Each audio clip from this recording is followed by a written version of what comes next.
네, 안녕하세요. 반갑습니다. 네, 출발 당신의 개장 전략의 카리 전문가입니다. 증시 상황과 앞으로의 전략 구성에 도움되는 시간 마련해 봤는데요. 많은 시청 부탁드리고, 방송 이후 시간에 일단 좀 필요한 부분이나 이런 부분들은 노란톡방에서 다양한 정보 제공해 드릴 테니까 많은 참여 부탁드리겠습니다. 일단 참여하는 방식은 일단은 샵 3989 유료 문자로 칼릭 입력해 주시면 필요한 URL 보내드리고 있으니까 일단 유료 문자 샵 3989 칼리로 입력해 주시고요. 그 다음에 일단 오른쪽 하단에 보이는 QR코드로 카메라 어플 켜시고 갖다 대시기만 하시면 입장 가능한 링크 보여주고 있으니까 많은 참여 부탁드리도록 하겠습니다. 네, 그러면 오늘 지금 일단은 이번 주 이슈부터 한번 천천히 짚어 넘어가 보도록 하겠습니다. 사실 시장 자체가 여러 가지 일단은 뭐 이슈나 뭐 상승 모멘텀, 하락 모멘텀 간의 싸움과 이런 부분들로 인해서 상승과 하락에 대한 내용과 해석으로 이루어지고 있는데, 지난주도 그렇고 지금 뭐 계속적으로 사실상 금리 인상 이슈가 시장에 계속적으로 지배를 하다가 결국에는 지금은 아시겠지만 우크라이나 사태가 전반에 좀 지배를 해주고 있는 모습입니다. 특히나 이제 3대 지수 장중 크게 하락을 했다가 후반에 소폭 복구를 하고 그리고 이제 뭐 장마감 30분 전에 급격한 매도세 쏟아지면서 크게 이제 하락해준 모습으로 마감을 했습니다. 네, 어제 있었던 주요 이슈들 한번 살펴볼 텐데요. 일단은 러시아의 이제 우크라이나 진입을 앞두고 일단은 뭐 실질적인 침공이다라고 언급을 하면서 추가 제재를 부과하겠다고 지금 공식 발표를 한 상황입니다. 자세한 뉴스 같은 경우는 이제 뒤에서 이제 보도록 하겠는데, 일단 유럽의 맹주, 그죠? 물론 최근 메르켈이 물러난 이후 힘이 빠진 모습을 보여주고 있지만, 현재 EU의 이제 맹주는 프랑스랑 당연히 독일이죠. 이 독일이 노르드스트림 2 사업, 즉 러시아에서 천연가스를 전송하는 사업을 중단 선언을 했습니다. 네, 러시아의 이제 경제 제재 이제 한 방안인데요. 일단 제일 강력한 제재 조치로 보고 있습니다. 일단 사실상 EU에 가스 공급을 이제 하지 말라는 의미거든요. 그리고 이제 다음 같은 경우는 제레미 시걸 와튼 대학 교수인데요. 어, 미국 시장의 이제 강세론자로서 일단은 유명하신 분인데, 이분이 금리 인상 정책을 우크라이나 사태가 막지는 못할 것이다. 연준은 금리 인상에 집중해야 한다라고 발언을 했습니다. 뭐 막지는 못하겠죠. 사실 지금 상황에서 봤을 때. 다만 그 인상폭을 다소 좀 조정을 하던가 아니면 속도를 좀 조정하는 정도로 보고 있습니다. 지금 긴축 정책 자체를 늦추다가는 인플레이션이 어디까지 상승할지 모르는 상황이니까 사실상 해야 되는 부분 중에 하나였다라고 말씀드렸었죠. 계속적으로 강조되고 있는 상황 중에 하나고, 당연히 연준도 이 스탠스에 맞춰서 지금 계속적으로 어떤 상황이 오더라도, 이전에 오미크론 얘기가 터졌을 때도 어떤 상황이 오더라도 한 달 안에 의지를 밝혔으니까 결국에는 그 상승폭이 얼만큼이냐, 그렇죠? 이게 빅스텝이냐 베이비 스텝으로 넘어갈 거냐의 차이가 있을 것이고, 일단은 처음에 발표되는 금리 인상 폭과 더불어서 올 한 해 얼만큼까지 이제 단계적으로 밟아갈지 이 부분이 이제 좀 주목을 해야 되는 부분 중에 하나다. 여러분들 이렇게 생각해 주시면 좋을 것 같아요. 다음에 이제 저점 매수 부분인지 아니면 이제 뭐 최근에 이 비트코인 차트를 조금 분석을 해보고 있는데, 일단 노란 톡방에서도 이 비트코인 차트 관련해서도 한번 언급 드리도록 하겠습니다. 일단은 개별 기업 이슈들을 본다라고 하면 홈디포가 실적 호조를 발표를 하고도 주주배당금도 지금 현재 인상하겠다는 발표도 했었는데요. 장중에 마이너스 8%나 하락을 해준 모습입니다. 특히나 지금 현재 인플레이션 가격 결정권과 오미크론 확산에 공급망 불안이 더 시장에 와닿지 않았나 하는 모습인데요. 그리고 우리나라 사람들이 가장 관심을 가지고 있는 반도체 종목 하나 보도록 하겠습니다. 어제 반도체 섹터는 이제 하락장에서 선방을 해낸 모습이었는데요. 특히나 일단 AMD 같은 AMD 종목의 이제 상승폭이 일단 좀 예사롭지는 않았습니다. 이에 번스타인은 중립에서 매수로 의견을 상향했는데요. 장중에 AMD는 1.6% 상승을 해준 모습이었습니다. 일단은 그 다음에 주간 지표 발표 현황도 한번 좀 봐야 되겠죠. 이제 뭐 큰 그림 자체는 사실상 FOMC 회의 결과가 있었는데 일단 한 주간 있었던 주간 발표 먼저 보도록 하겠습니다. 미국 소매 판매 지수가 3.8%로 예상치를 좀 상회를 해준 모습이었습니다. 인플레이션 상황이 더 강해지는 와중에도 미국 민간 소비 시장의 소비력은 아직 건재한 것으로 좀 보여주고 있는데 이에 해당 발표 이후에 증시가 반등을 하기도 했었죠. FOMC 일단 회의록이 공개가 되었는데 기본적인 뉘앙스가 12월과 일단 뭐 크게 차이는 없으면서 일단 증시가 오히려 공개 이후에 증시가 낙폭을 좀 줄여가는 모습이었습니다. 이러한 이유 중에 하나가 이미 12월 정도에 이제 언급은 다 반영이 되었다. 12월 달에 일단 거의 다 반영이 되었다라고 좀 생각을 해주시면 될 것 같고요. 일단은 시장의 판단이라고 보여지고 있는 상황이었습니다. 그리고 이제 건축주택, 즉 부동산과 관련된 지표들이 많이 발표가 되었습니다. 건축 승인 건수는 상회를 했고요. 착공 건수는 하회. 즉, 이 지표를 어떻게 보시면 되냐. 지방정부에서 건축 승인은 전달 대비, 그렇죠? 전달 대비 이제 좀 많이 내줬는데, 건설사들이 이제 정작 착공 시작을 많이 하지 않았다라고 보시면 좋을 것 같아요. 즉, 정부에서는 민간 경제 활성화를 위해 승인을 많이 내줬음에도 불구하고, 건설사들이 이 신규 주택 판매에 대한 전망을 지금 현재 부정적으로 보면서 전달 대비 이제 하회했다.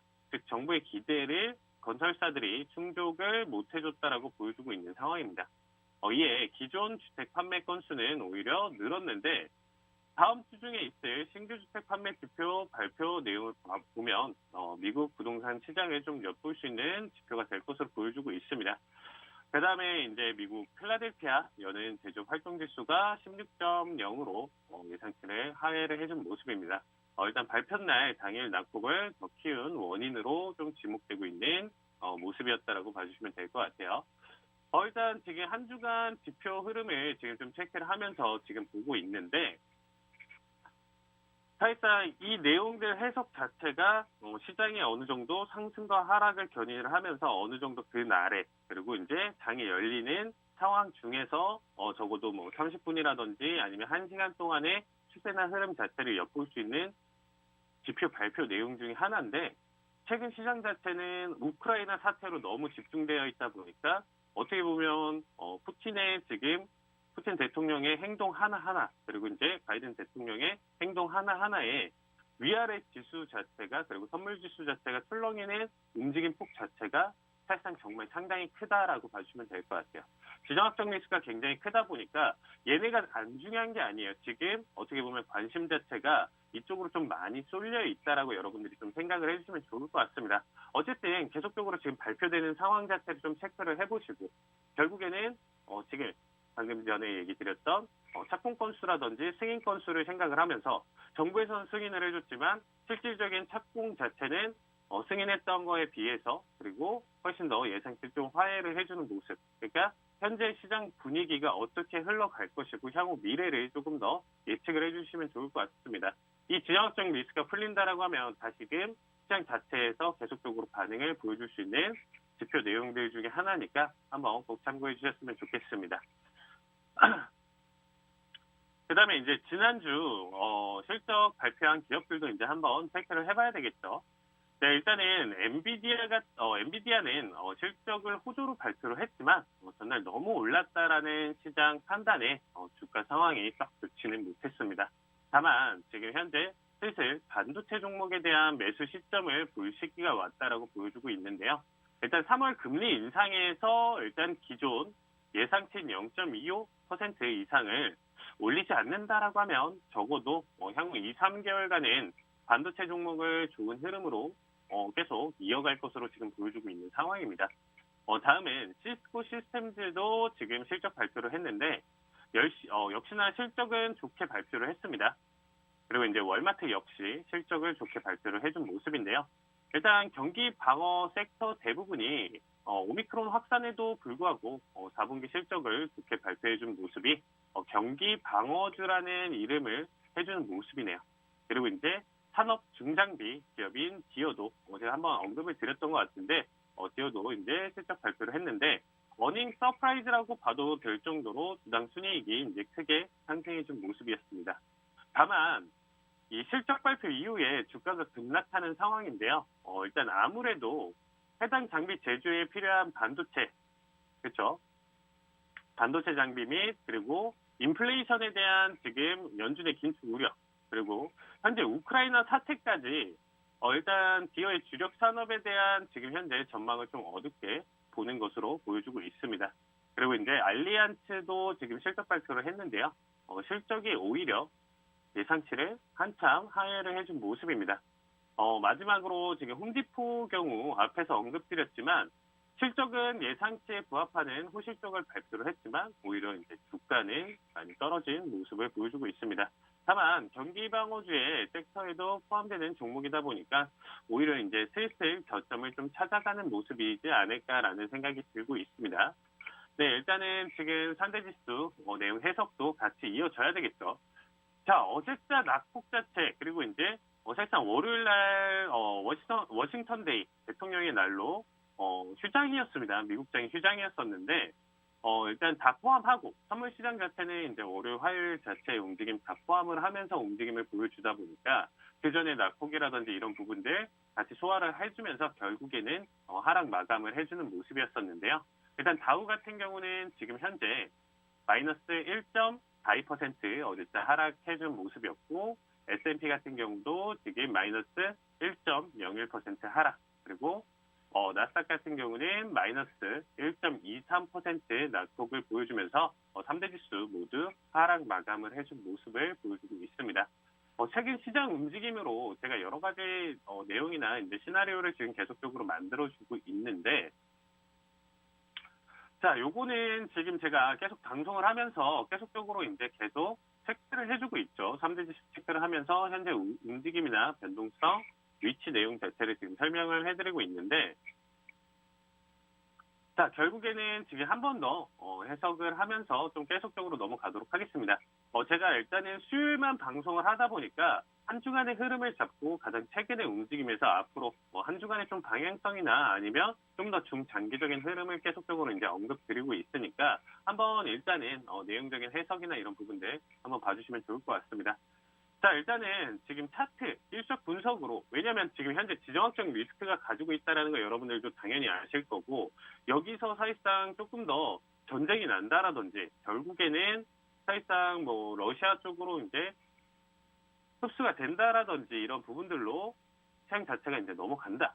결국에는, 러시아 쪽이 원하는 방향, 그리고 미국이 좀 지금 강경 대응을 하고 있는 상황에서 패배를 한다라는 관점으로 본다라고 하면, 시장 자체가 더 많이 밀릴 가능성이 있겠죠. 이 부분으로 보신다라고 하면. 자, 그런 부분들은 여러분들이 실시각각 뉴스나 내용 해석으로 보시면서 결국에는 어떻게 될 것이다, 안 될 것이다, 그리고 된다라고 했었을 때는 향후 며칠간 아니면 길게는 한 달간 추세를 이어갈 수 있는 내용 중에 하나겠죠. 그러니까 그 부분에 일단 기본적 분석에 대한 해석은 가져가시되 일단 기술적 분석에 대한 내용 자체도 같이 포함을 시켜야 되겠죠. 자, 일단은 지금 보시면 어떻게 보면 1월 한 달의 낙폭 자체가 굉장히 매서웠어요. 그러니까 이 부분에 대한 낙폭은 금리 인상에 대한 이슈로 지금 이 낙폭을 보여줬었다라고 해석을 해주시면 될 것 같고요. 그 다음에 이제 반등을 보여줬었습니다. 그렇죠? 설 연휴 기간 동안 우리가 되게 강한 반등을 또 보여주면서 시장 자체가 다시금 상승 추세로 좀 넘어가지 않을까라는 지금 추세 흐름을 보여주고 있었죠. 그 다음에 지금 현재 추세 자체가 다시금 매도세가 강하게 나와주면서 밴드 하단선을 지금 강하게 다시금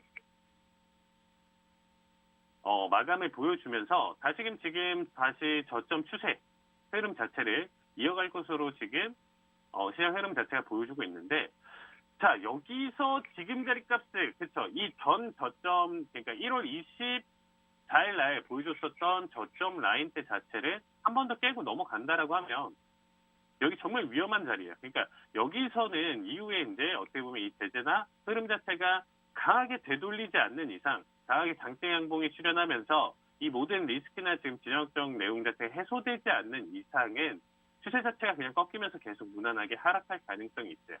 그러면 이 낙폭 자체는 어디까지 보여줄 수 있냐라고 했었을 때 현재 지금 다우 같은 경우는 33,596포인트에 있습니다. 근데 지금 가져갔을 때 다우 같은 경우는 낙폭을 좀 많이 크게는 가져가지는 않겠네요. 31,568까지 추가적인 하락. 그러니까 저점을 새로 갱신을 하면서 다시금 넘어갈 자리값으로 보여주고 있습니다. 여러분들이 흔히 알고 있는 지금 자리값 해석 자체가 데드캣 바운스다. 그렇죠? 그리고 엘리엇 파동에서 이제 하락 3파로 보여줄 수 있는 내용 해석 그 저점 자체는 지금 현재 31,568대까지 지금 현재 낙폭을 이어갈 수 있는 자리값이다. 그래서 여기 자리값을 깨고 넘어가면 그냥 지금 시장에 여러분들도 아시겠지만 기업 실적 발표라든지 내용 해석이 있더라도 결국에는 낙폭을 여기까지 계속적으로 끌고 갈 것이다라는 지금 해석이 나와주고 있습니다. 그래서 31,000대까지 지금 낙폭을 이어갈 수도 있다라는 관점이 있으니까 이 부분은 한번 지켜보시면 좋을 것 같습니다. 근데 지금 차트를 보시면 S&P 같은 경우도 지금 내용 자체가 같은 해석으로 넘어가는데 조금씩 차이가 있어요. 나스닥이랑. 그래서 S&P 지수 같은 경우도 지금 낙폭을 이어간다라고 하면 얘 역시 지금 현재 위치가 4,300포인트대 있죠. 4,300포인트대 지금 현재 형성되고 있는데 4,000대를 깨지면서 3,986까지 시장 자체의 낙폭을 보여줄 수 있다. 이게 하루 만의 낙폭이 아니고요. 시장 자체가 그렇죠. 한 번에 이제 변동성을 주면서 결국에는 여기까지 이제 좀 터치할 가능성이 크게 지금은 상방보다는 하락으로 지금 넘어갈 가능성이 있는 거고 지금 시장 자체에서 이 부분 지금 러시아 내용 자체가 소화되지 않는 이상은 이 추세가 계속적으로 이어질 가능성이 크다라고 여러분들이 생각해 주시면 좋을 것 같습니다. 그래서 지금 S&P 같은 경우는 4,304포인트에 지금 현재 종가 형성하고 있는데 향후 4,000대를 깨지면서까지 시장에 굉장히 큰 충격을 줄 수 있다. 그러면 결국에는 미국의 가장 중요한 이 3대 지수가 이만한 낙폭을 보여주면 국내까지도 이만한 영향을 끼칠 수 있다라고 여러분들이 같이 판단을 해주시면 돼요. 그 시장의 공포를 가장 크게 구성할 수 있는 내용 자체가 여기까지니까 사실상 여기까지 낙폭을 가져갈 수 있다라는 여러분들이 생각을 갖고 시장 대응을 하는 거라 설마 여기까지 떨어지겠어. 여기가 지금 저점이다라는 생각을 가지면서 지금 시장 대응하는 거랑은 굉장히 차이가 크다라고 생각해 주시면 될 것 같아요.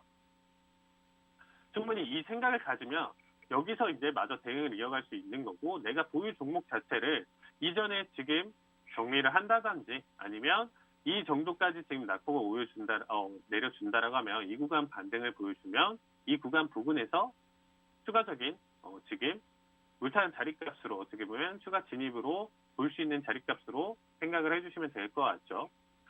자, 마지막으로 일단은 나스닥 같은 경우는 조금 더 낙폭을 더 키워갈 수 있는 자리값이라고 보면 돼요. 자, 일단은 이전에는 0.618, 그렇죠. 61.8의 되돌림이 있었는데 나스닥 같은 경우는 50%의 되돌림을 가져갔었던 자리값이다 보니까 사실상 낙폭 그리고 변동성 자체가 지금 현재 금리 인상 이슈와 더불어서 지수 자체는 지금 하락할 만한 요소들밖에 시장에 작용하지 않을 것이다. 작용할 수밖에 없다라는 내용을 계속적으로 가져가고 있었죠. 하지만 여기 구간대에서 이만한 낙폭을 보여주지 않고 제가 지난주에서 설명드렸다시피 종고를 돌파하는 이 시점이 왔다라고 하면 시장의 어떠한 내용의 해석이어도 우리가 좀비 나스닥 그리고 좀비 미증시라고 얘기하면서 어떤 상황이 오더라도 결국에는 시장이 어느 정도 지금 현재 불안감을 해소를 하면서 다시금 상승 전환할 것이다. 이런 내용들이 뉴스를 좀 많이 보셨을 거예요. 시황 자체를 보셨을 때. 그러한 자리값이었는데 그 자리값을 유지하지 못하면서 지금 지난주랑은 조금 또 텐션이 다르죠. 지난주에는 어느 정도 기대감을 가지고 반영을 보면서 양방향에 대한 지금 상승이나 하락에 대한 관점으로 이제 좀 설명을 드렸었다라고 하면 이번 주 같은 경우는 어떻게 보면 하락에 대한 관점, 시장 자체 하락 모멘텀, 금리 인상까지 같이 3월까지 이제 거의 얼마 남지 않았습니다.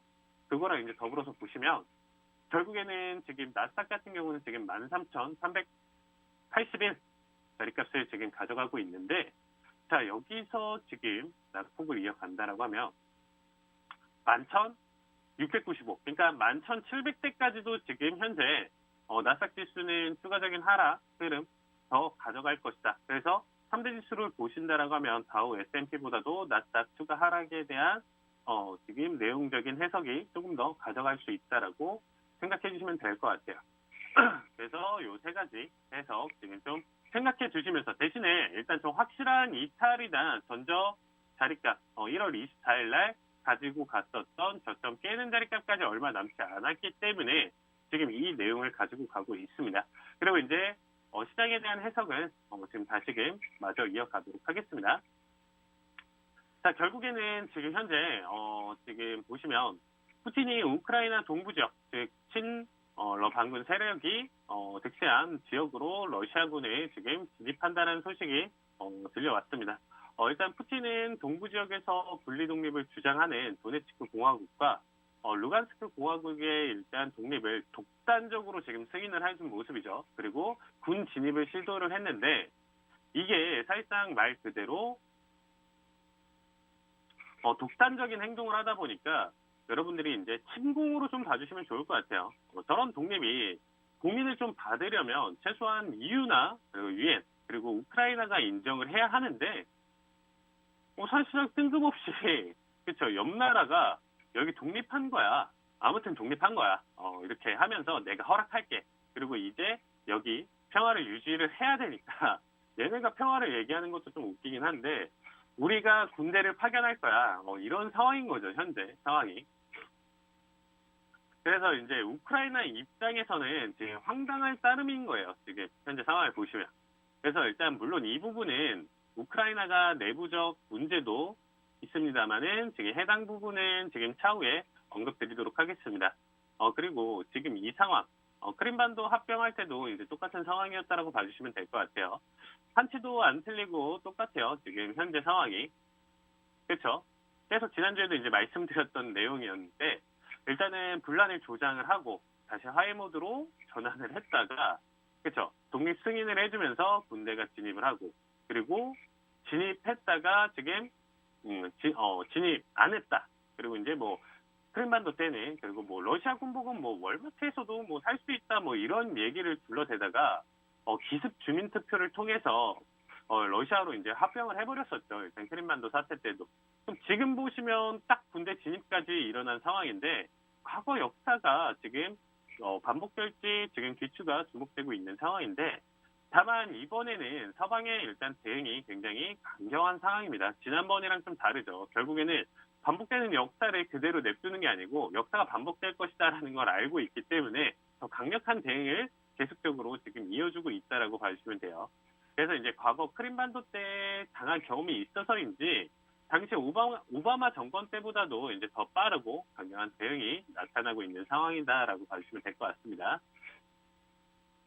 일단 다음 슬라이드를 이제 보신다라고 하면 먼저 바이든 대통령뿐만 아니라 미국 백악관 대변인 역시 브리핑을 통해서 지금 혹독한 경제 조치를 가하겠다라고 엄포를 놓았습니다.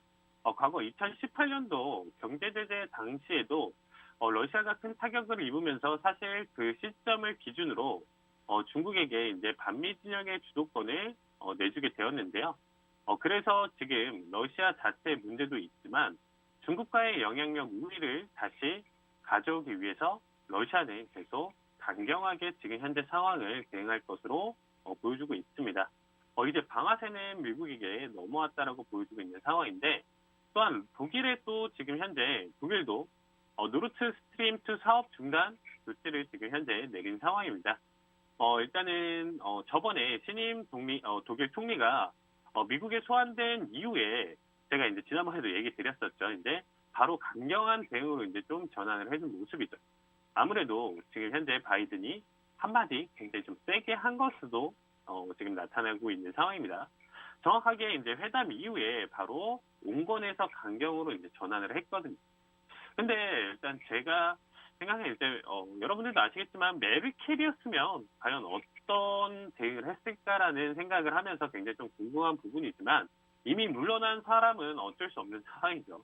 좀 중요한 상황 때 좀 물러난 게 저는 좀 아쉽다라고 생각하고 있습니다. 좀 강한 리더십이 여기서 좀 다시금 발휘됐었으면 좀 지금 현재 상황과 좀 다르게 이어지지 않았을까라는 생각도 해보고 있는데 그 부분은 좀 아쉬운 부분 중에 하나겠죠.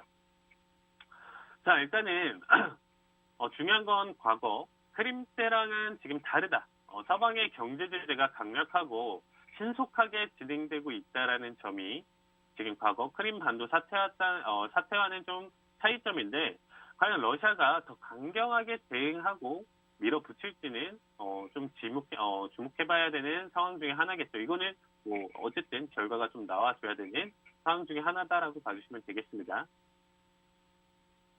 그럼 이제는 봐야 되는 부분은 의외로 중국입니다. 일단 사실상 미국과 대척점으로 서 있는 나라라고 하면 러시아도 러시아지만 이제 반미 진영의 총대장은 사실상 중국으로 좀 넘어온 상황인데 다만 중국의 최근 뉘앙스는 상당히 중립적인 상황입니다. 의외로 이제 좀 중립적인 상황을 좀 보여주고 있죠. 우방국의 러시아의 상황도 이해는 간다. 나토는 더 이상 서방으로의 영향력을 확대해서는 안 된다라고 얘기를 하고 있죠. 다만 이런 상황은 대화 협력으로 해결해야지 무력으로 해결은 해선 안 된다라고 얘기를 해주고 있어요. 우크라이나의 이제 자주성을 존중을 해야 된다. 이런 언급들을 계속적으로 이어지고 있는 게 중국의 모습인데 사실 정작 유엔에서는 완벽하게 지금 현재 러시아의 편을 좀 들어주고 있는 상황이어서 단순한 언론 플레이로 지금 보여주기도 하고 있는 상황입니다. 지금 상황에서 중국이 나서서 지금 러시아, 우크라이나를 평화적으로 중국이 나서서, 그렇죠? 그리고 이제 혹은 서방과 러시아를 지금 현재 중재를 한다라고 하면 지금 가지고 있던 그리고 위협받던 미국의 국제 영향력을 중국이 다소 지금 뺏어올 수 있는 상황이라고 이제 보여주고 있는 것이죠.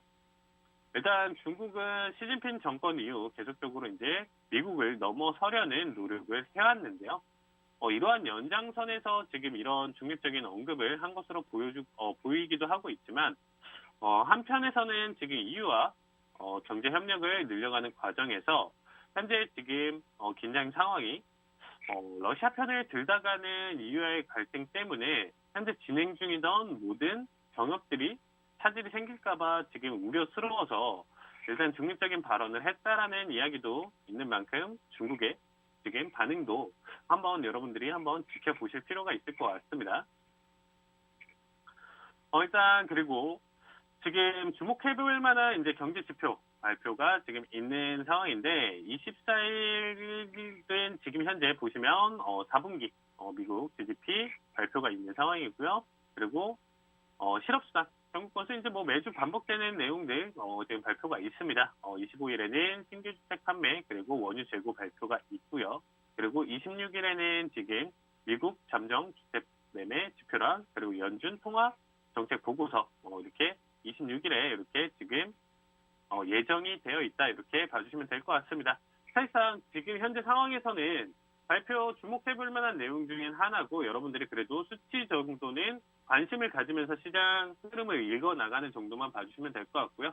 당연히 지금 현재 상황에서는 가장 중요한 거는 여러분들도 아시겠지만 지금 우크라이나 사태가 어떻게 이어질 것이고 단기적으로 사실상 이게 화해를 했다 아니면 군 병력을 완벽하게 철수를 한다 뭐 이런 내용들 아니면 여기서 더 진입을 하면서 어떻게 보면 그런 내용들 하나하나가 시장 자체에 굉장히 큰 충격을 계속적으로 주고 있는 상황이다 보니까 이 부분이 소화되기 전까지는 나머지 어떻게 보면 지표나 내용 해석으로 시장 흐름이 가져가고 있지는 않다라고 여러분들이 봐주시면 좋을 것 같습니다.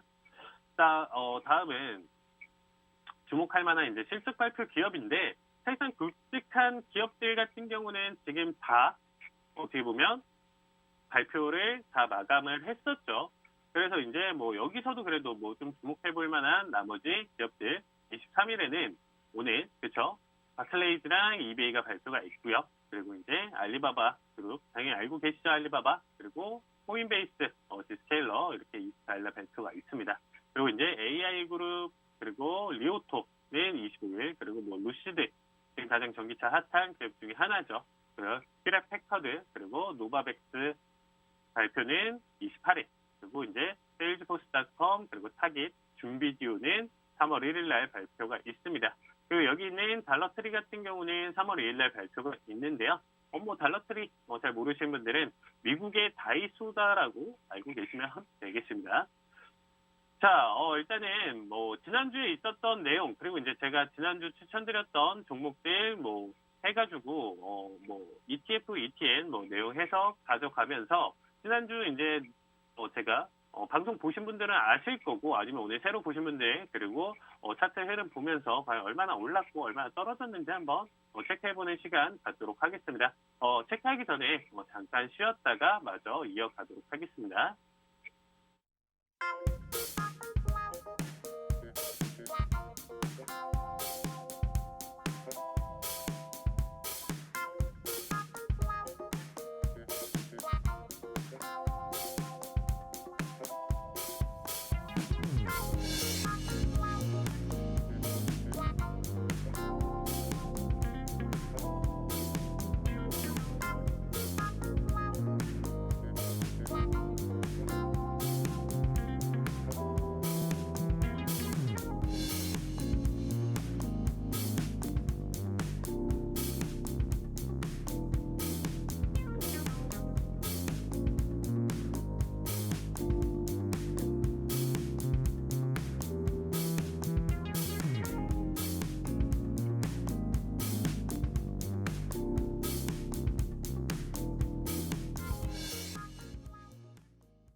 자, 제가 지난주에 침공으로 갈 것이냐 아니면 협상으로 갈 것이냐에 대해서 양쪽 시나리오에 따른 전략이 좀 필요하다라는 말씀을 드리면서 이야기를 했습니다.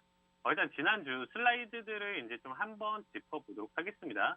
결국 침공 시나리오로 지금 현재 흘러가고 있는 상황이죠. 이 두 가지 시나리오로 이제 A, B 플랜을 잡았었는데 일단 이렇게 지금 넘어가는 분위기였습니다.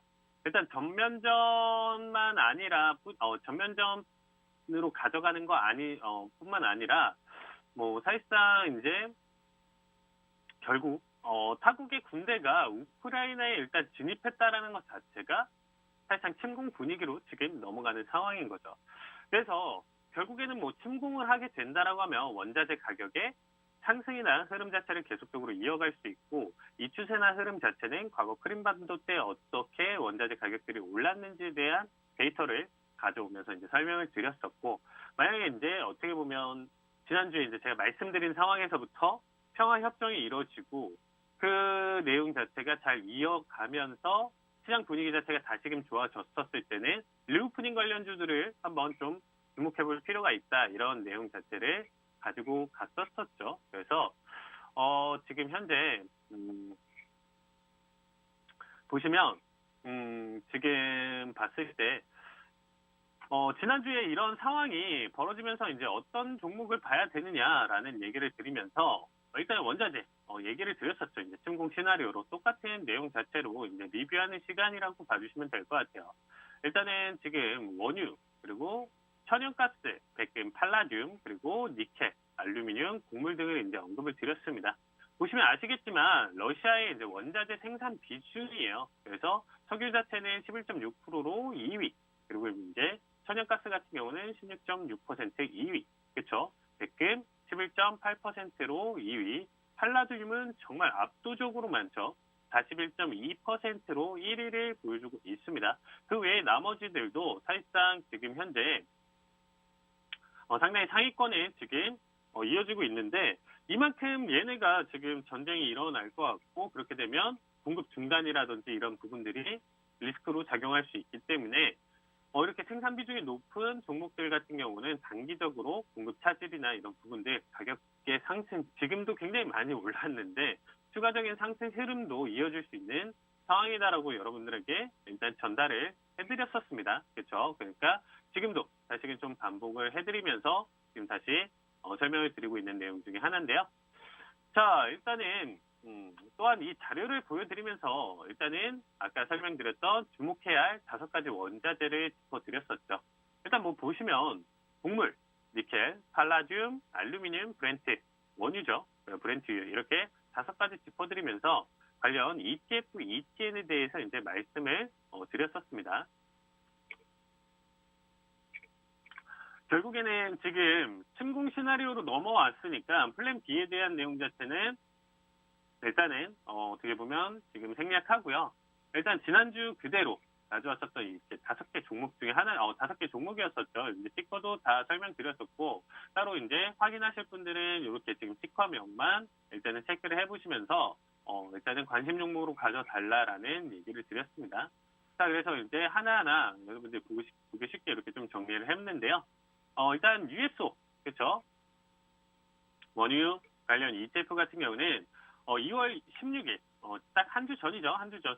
시초가 일단은 65.08에서 사실상 원유는 좀 변동성이 심했다라고 봐주시면 돼요. 그러니까 계속 출렁이는 차트였었죠. 이게 지금 많이 제가 무조건 상승해서 보여드린다가 아니고 사실상 침공 시나리오에서 가져왔었던 종목들의 흐름 자체를 한번 어떻게 보여주고 있는지 한 주간의 변화를 한번 지켜보자는 의미로 지금 가져왔습니다. 티커 USO 지금 원유 관련 ETF에 대해서 설명드리는데 지난주에 제가 설명드렸던 내용 자체 대비로는 1%대 그렇게 큰 상승을 보여주지 못했습니다.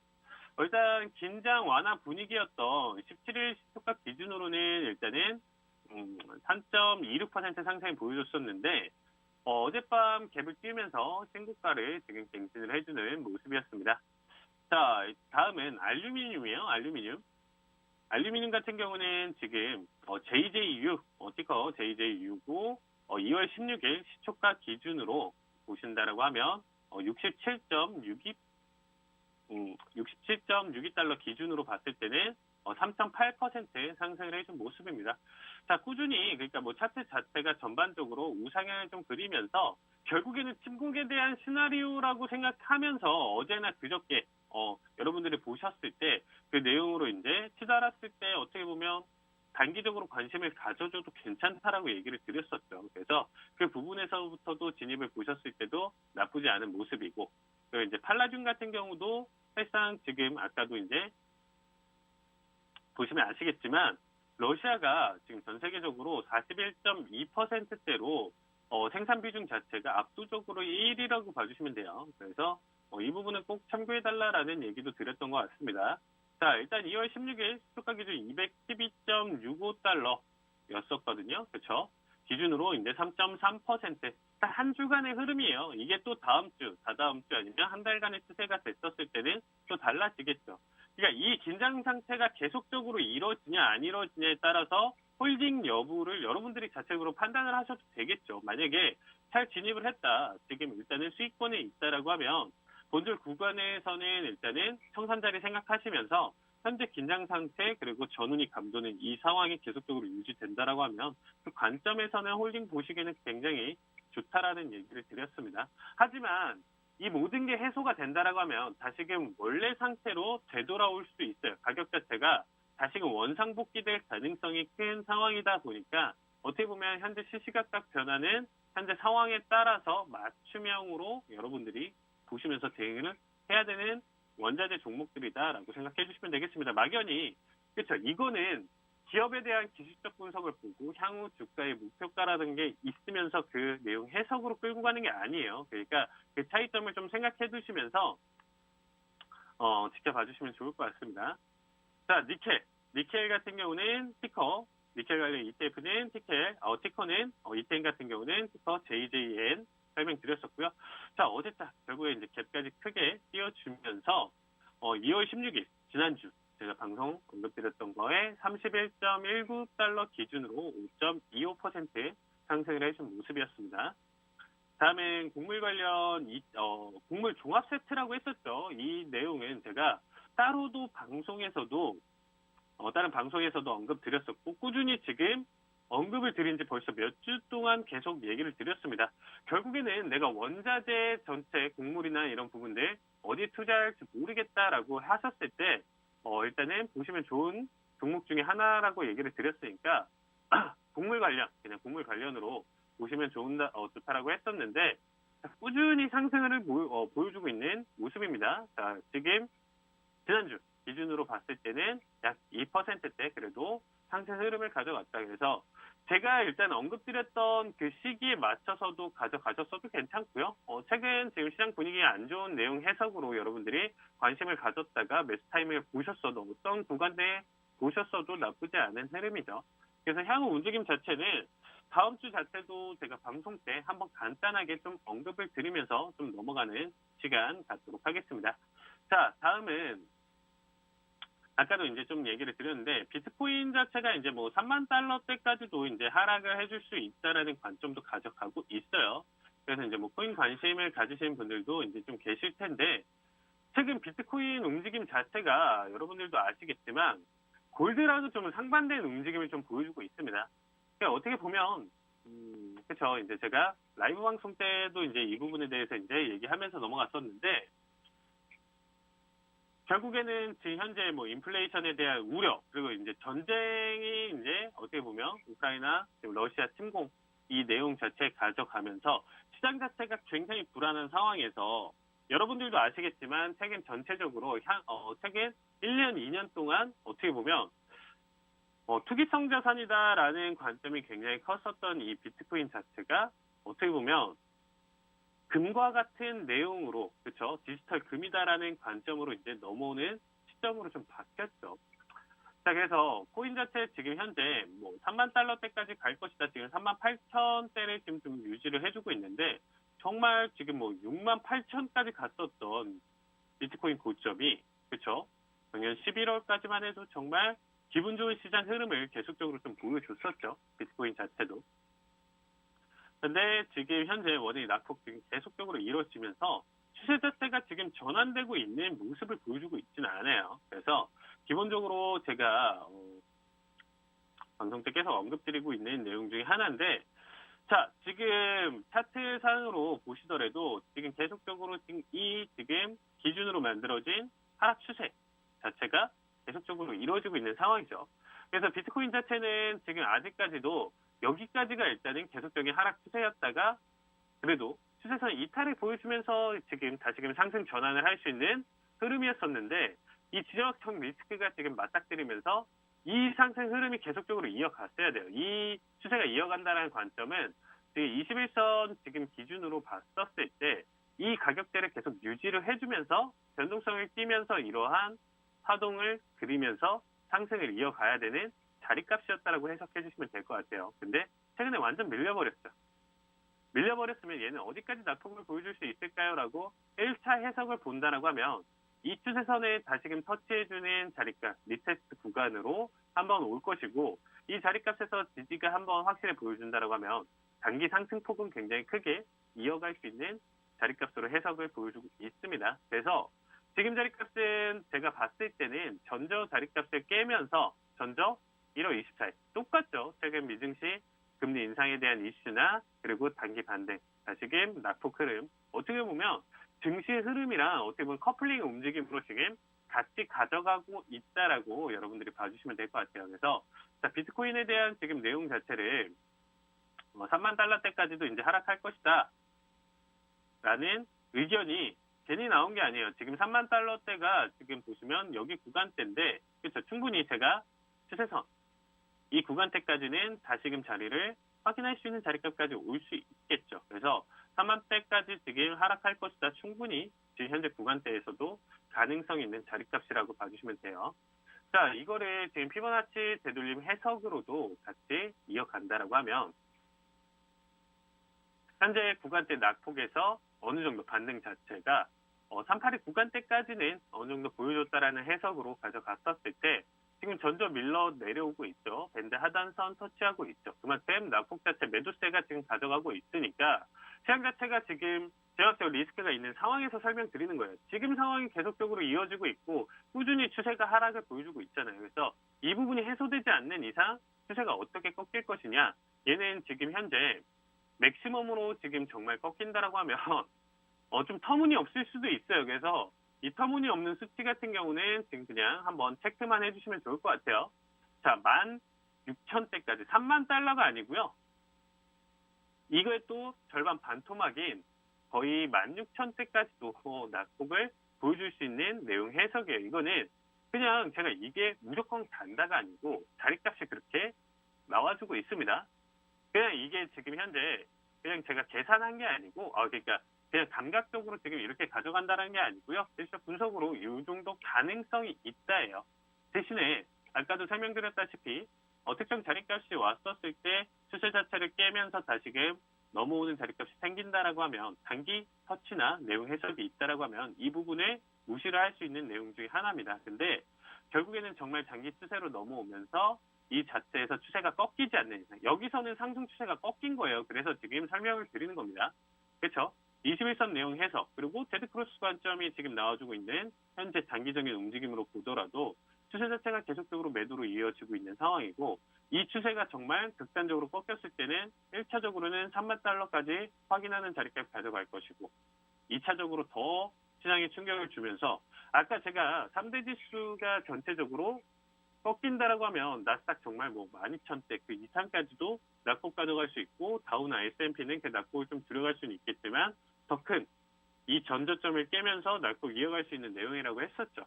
그러니까 그 내용 해석과 지금 커플링 더불어서 봤을 때는 비트코인 같은 경우는 지금 현재 1차적으로 3만, 2차적으로는 16,000대까지도 정말 큰 하락을 이어갈 수 있는 장기 침체 분위기로도 넘어갈 수 있다. 저는 이렇게 지금 바라보고 있습니다. 그래서 코인 대응하시는 분들 같은 경우는 이 부분 굉장히 좀 신경 써서 봐주시면 좋을 것 같고요.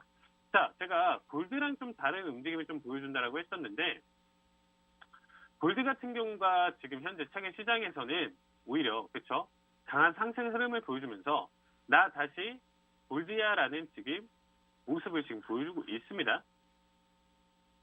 자, 이전에 그렇죠, 팬데믹 이후에 상승 흐름을 보시면 정말 드라마틱해요. 그러니까 1,450달러였던 골드가 2,000까지 단숨에 지금 상승 흐름을 정말 강하게 보여줬었죠. 이 추세 자체도 정말 드라마틱하게, 이때 당시에 골드를 대응하셨던 분들은 좀 느끼셨을 거예요. 정말 이 변동성 자체도 그래도 크게 키워가면서 결국엔 단기간에 정말 강한 상승 흐름을 보여줬었다. 그만큼 시장 자체 팬데믹이 왔었고, 지금 자체는 전운이 감돌고 있는 상황, 그리고 금리 인상 시기에 맞춰서 어떻게 보면 지수 흐름 자체가 정말 불안한 시기가 왔다라고 판단이 되니까 골드가 이제 와서는 가파른 추세를 지금 강하게 보여주고 있는 상황이다라고 해석을 해주시면 좋을 것 같습니다.